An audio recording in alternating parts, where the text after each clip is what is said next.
how are your Filipino listening skills? First, you'll see an image and hear a question. Next comes a short dialogue. Listen carefully and see if you can answer correctly. We'll show you the answer at the end. Are you ready? May isang guro na nagluluto ng cake.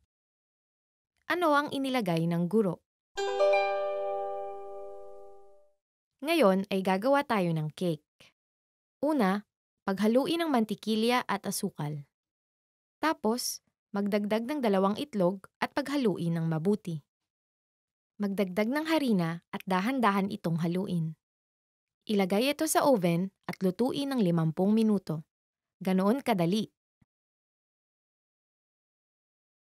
Ano ang inilagay ng guro?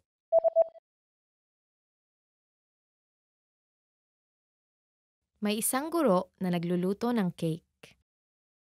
Ano ang inilagay ng guro? Ngayon ay gagawa tayo ng cake. Una, paghaluin ng mantikilya at asukal. Tapos, magdagdag ng 2 itlog at paghaluin ng mabuti. Magdagdag ng harina at dahan-dahan itong haluin. Ilagay ito sa oven at lutuin ng 50 minuto. Ganoon kadali. Did you get it right?